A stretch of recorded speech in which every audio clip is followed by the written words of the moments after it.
ಹೋಳಿ ಹುಣ್ಣಿಮೆ ಎಂದರೆ ಬಣ್ಣಗಳ ಹಬ್ಬ. ಇದು ನಮ್ಮ ಭಾರತದ ಪ್ರಮುಖ ಹಬ್ಬಗಳಲ್ಲಿ ಒಂದಾಗಿದೆ. ಹೋಳಿ ಹಬ್ಬವು ಚೈತ್ರ ಮಾಸದ ಪೂರ್ಣಿಮೆಯೆಂದು ಆಚರಿಸಲಾಗುತ್ತದೆ. ವಿಶೇಷವಾಗಿ ಉತ್ತರ ಭಾರತದಲ್ಲಿ ಭಾರೀ ಸಂಭ್ರಮದಿಂದ ಆಚರಿಸಲಾಗುವ ಈ ಹಬ್ಬವು ಇಂದಿನ ದಿನಗಳಲ್ಲಿ ದೇಶದಾದ್ಯಂತ ಜನಪ್ರಿಯವಾಗಿದೆ. ಹೋಳಿ ಹಬ್ಬದ ಹಿಂದೆ ಒಂದು ಪುರಾಣ ಕಥೆ ಇದೆ. ಅದು ಪ್ರಹ್ಲಾದ ಮತ್ತು ಹಿರಣ್ಯಕಶಿಪು ಅವರ ಕಥೆ. ಹಿರಣ್ಯಕಶಿಪು ಒಬ್ಬ ಅಹಂಕಾರಿ ರಾಕ್ಷಸರಾಜನಾಗಿದ್ದನು. ಅವನು ತಾನೇ ದೇವರು ಎಂದು ಘೋಷಿಸಿ ಎಲ್ಲರೂ ತನ್ನನ್ನು ಪೂಜಿಸಬೇಕು ಎಂದು ಆದೇಶಿಸಿದನು. ಆದರೆ ಅವನ ಮಗ ಪ್ರಹ್ಲಾದನು ಮಹಾವಿಷ್ಣುವಿನ ಭಕ್ತನಾಗಿದ್ದನು. ಇದರಿಂದ ಕೋಪಗೊಂಡ ಹಿರಣ್ಯಕಶಿಪು ತನ್ನ ಮಗನನ್ನು ಕೊಲ್ಲಲು ಹಲವಾರು ಪ್ರಯತ್ನಗಳನ್ನು ಮಾಡಿದನು.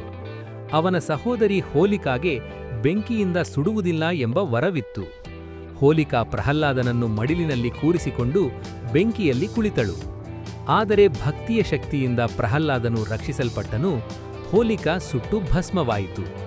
ಈ ಘಟನೆ ಸತ್ಯದ ಜಯ ಮತ್ತು ಅಸತ್ಯದ ಸೋಲನ್ನು ಸೂಚಿಸುತ್ತದೆ.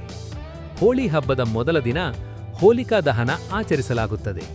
ಇದು ದುಷ್ಟಶಕ್ತಿಗಳ ನಾಶವನ್ನು ಪ್ರತಿನಿಧಿಸುತ್ತದೆ. ಹೋಳಿ ಹಬ್ಬದ ಎರಡನೇ ದಿನ ಬಣ್ಣಗಳಾಟ ನಡೆಯುತ್ತದೆ.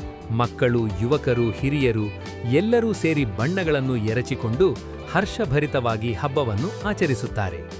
ಗುಲಾಲ್, ನೀರು ಬಣ್ಣ, ಪಿಚ್ಕಾರಿಗಳ ಮೂಲಕ ಸಂತೋಷವನ್ನು ಹಂಚಿಕೊಳ್ಳುತ್ತಾರೆ. ಈ ದಿನ ಜನರು ಹಳೆಯ ವೈಷಮ್ಯಗಳನ್ನು ಮರೆತು ಪರಸ್ಪರ ಕ್ಷಮೆ ಕೇಳಿ ಸ್ನೇಹವನ್ನು ಬಲಪಡಿಸುತ್ತಾರೆ. ಹೋಳಿ ಹಬ್ಬವು ಸಮಾಜದಲ್ಲಿ ಏಕತೆ ಮತ್ತು ಸಹೋದರತ್ವವನ್ನು ಬೆಳೆಸುತ್ತದೆ. ಜಾತಿ, ಧರ್ಮ, ಭಾಷೆ ಎಂಬ ಭೇದಭಾವಗಳನ್ನು ಮರೆತು ಎಲ್ಲರೂ ಒಂದಾಗಿ ಸಂಭ್ರಮಿಸುವುದು ಈ ಹಬ್ಬದ ವಿಶೇಷತೆ.